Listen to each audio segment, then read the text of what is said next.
The Center for Social Media, showcasing and analyzing media for social justice, democracy, and civil society.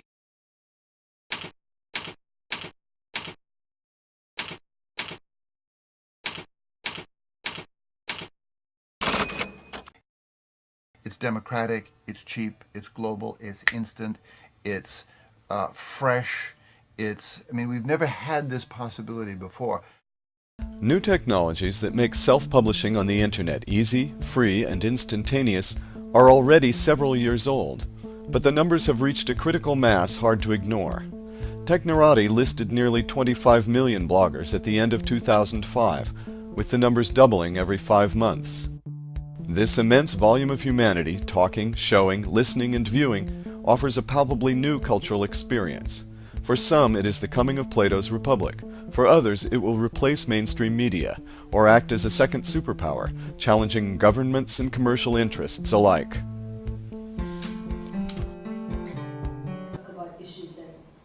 As a documentary filmmaker with a long-term interest in the social use of new media technologies, I set out to examine how traditional public media might benefit from these new trends in citizen media. My first stop was London and the second annual meeting of Global Voices, an organization based at Harvard Law School's Berkman Center for Internet and Society. Neha, I'm going to ask you to talk a little bit about what's going on in the blog scene in India, which we know is enormous. Around the tsunami, as Dina mentioned, the CE blog, people who hadn't heard of blog... I spoke with Neha Viswanathan and her partner, Dina Mehta, about their experiences creating a tsunami blog site. Dina explains. We felt very helpless sitting in our sort of homes in Bombay, Delhi, wherever we were. And a bunch of us got together and decided that we need to do something. We couldn't sort of pack up and leave and go down and, to the zones for whatever reasons. And we just felt that let's use some of the technologies that we've been, using personally. And we started collecting information around help required and help, offered at a particular blog, which was the Tsunami Help blog. What this blog did was aggregate everything that, you could possibly need in terms of resources that are available. Now what this did was, I think, because there was reporting in real voices in real time, it brought about a lot of empathy, is what I felt. So it's what I call technology with heart. It makes you want to connect to somebody who's halfway around the world but who's experiencing a tragedy. And to me, disaster blogging did that to a great extent. It was like in 8 days we had about 1 million hits. The blog was brought down, Google came good and gave us, unlimited bandwidth. And it was just chaotic, it was emergent, it was self-organizing. I'm talking on behalf of this group to you, but it was every single person who, was making it happen. Pushed by the fact that ordinary citizens, armed with nothing more than cell phones and digital point-and-shoots, have become on-the-spot reporters, not to say self-publishers, mainstream media is eager to interact with the blogosphere in a predictable way. Lucy Hooberman of BBC's Creative R&D Wing explains. How can a public sector organisation really take advantage of the immense kind of outpouring of new information, new sources, new contributions into the realm of what our reporters look at all around the world is a question, particularly as it's been such a year full of global disasters, really. I mean, a terrible year from the tsunami through Katrina, the earthquakes, and each of these disasters, in a sense, has taught, I would say, some of the more conservative areas of the organisation, like the newsrooms, that more and more is happening and more is available to them that they really need to know about, whether that's personal stories, photos coming in via mobile phones, accounts coming from bloggers on the ground, networks of bloggers setting up to report the tsunami before anyone else. It's a huge area that we really ignore at our peril. Instead of expecting any journalist to kind of go onto Google or go onto Technorati to see how many blogs talking about one issue and choosing one of those, we're trying to find ways of joining the global conversation rather than just wading into it. I'm not trying to say that it will replace mainstream media, but it will become a huge source of experiences. For instance, something as mundane, or as people want to put it, as mommy blogging, which is a lot of women who've been blogging about their children. It seems like a very mundane thing to do. My child woke up, my child slept, but there are women discussing things like postpartum depression, women discussing their career choices, women discussing the fact that the children are not getting adequate medical attention. And they're connecting beyond borders over these issues, and I think that's fascinating. I became pregnant and had my first kid and got writer's block, and that's how I started blogging. And I started blogging, writing about my woes and trials and tribulations as a mother, and then it turned into a whole political thing. So Liza's site, Culture Kitchen, is equal parts politics, whimsy, and recipes for chocolate mousse pie, a mixture typical of the blogosphere.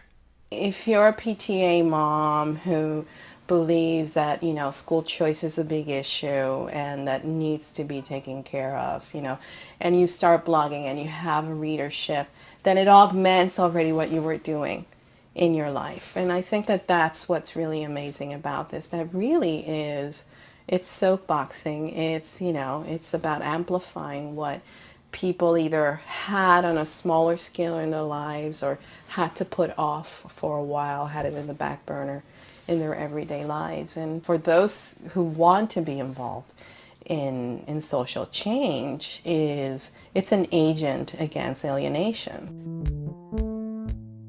The history book of tomorrow will increasingly be written by a broadly engaged public. Public media makers are already embracing the potential offered by this new networked civil society. You could also call, email Larry and see. We are in Cambridge, Massachusetts at a story meeting of Open Source, a one-hour NPR radio show which uses its website, radioopensource.org, to involve its listening community in the development of every program in an unusual way. The show's host is Christopher Lydon. Open source, it comes out of the software movement. It's sort of hacker software, the idea that you can improve it, that users get smarter than the companies if they get together, and there's no big hang-up about ownership. I feel the same way about conversation. We need it so badly. We need a global conversation. We're destroying our habitat. We're at war for no good reason. I mean, the genome, the economy, disease, all of these things are impelling us if we'll only listen to think species, think planet, and we have the device for doing it. Radio Open Source's team keeps a close eye on the blogosphere. While often critical, in fact, they depend on an open community of bloggers at every stage of program production. The way the blogosphere is beating up on the Times and stuff is just playing into the administration's hands. Yeah. The way we like to think about it is that we're a website or a blog with a radio show, which means that we're trying to keep a conversation going constantly. We're trying to put absolutely everything we do on the site, and then some subset of that turns into an hour-long conversation with Chris on the air.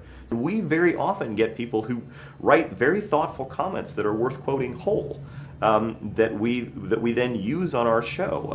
And if you can let people know that the thing that they're talking about to each other is actually important enough and well phrased enough, and it so often is, to be included in this conversation that's being broadcast anywhere, it's a powerful incentive to get people to come to the site, but two, it's tremendously rewarding. It's very hard using traditional methods to let people feel like they're actually a part of what's going on. It's not just that their money and their support and that we're asking for in exchange for the tote bag and another year of programming, but their ideas. POV's been on PBS for the last 19 years.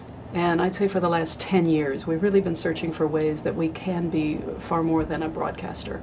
And the internet is the thing that has really triggered that, and the possibilities that are offered by the internet.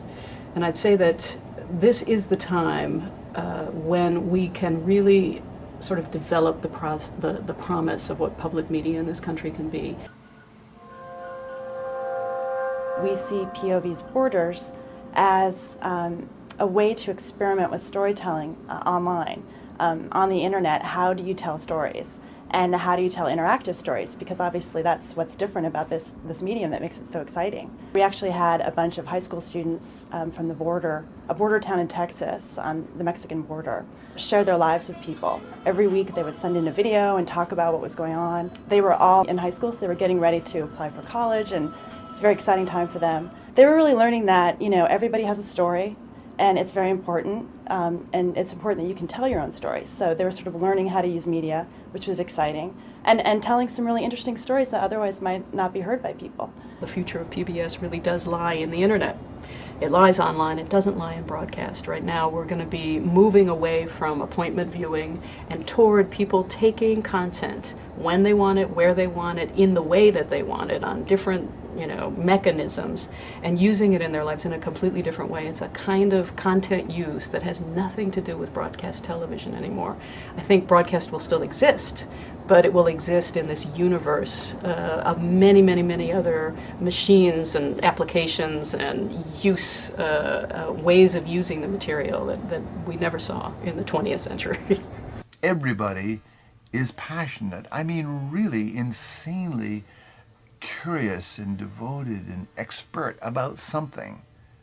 Something even beyond their children, whether it's the music of Brahms or scientific questions or postage stamps. I mean, you name it.